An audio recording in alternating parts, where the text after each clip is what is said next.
শতরূপে সারদা বই থেকে পাঠ, বিষয় শ্রীমা শ্রীরামকৃষ্ণের 10 জন সন্ন্যাসী শিষ্যের দৃষ্টিতে প্রথম সন্ন্যাসী স্বামী শিবানন্দ, পরবর্তী এবং শেষ অংশ। ঠাকুর আমায় একদিন বলেছিলেন, ওই যে মন্দিরে মা রয়েছেন আর এই নহবতের মা অভেদ। মাকে প্রণাম করে তার কাছে খুব ভক্তি বিশ্বাস প্রার্থনা করবে, তিনি প্রসন্না হলেই জীবের ভক্তি মুক্তি সব হয়।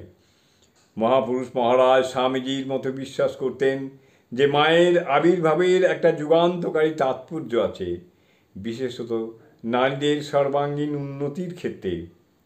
তাঁর একদিনের একটি উক্তিতে তার এই বিশ্বাসের পরিচয় মেলে।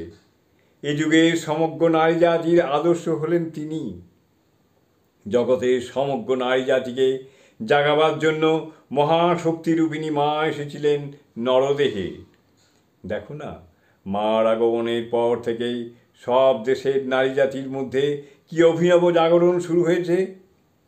তারা এখন নিজেদের জীবন পরিপূর্ণ ও সর্বাঙ্গ সুন্দর করে গড়ে তুলবার জন্য বদ্ধপরিকর।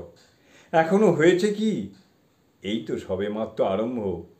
বৈদিক ও পৌরাণিক যুগে যেমন গার্গী, মৈত্রেয়ী, সীতা, সাবিত্রী প্রভৃতি অদ্ভুত নারী চরিত্রের বিকাশ হয়েছিল, এ যুগে মেয়েদের ভিতর তার চাইতে বড় বড় আধারের বিকাশ হবে।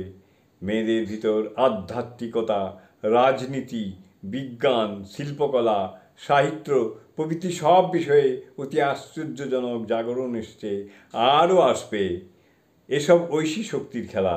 সাধারণ মানুষ এ সকলের গূঢ় মর্ম কিছুই বুঝতে পারে না।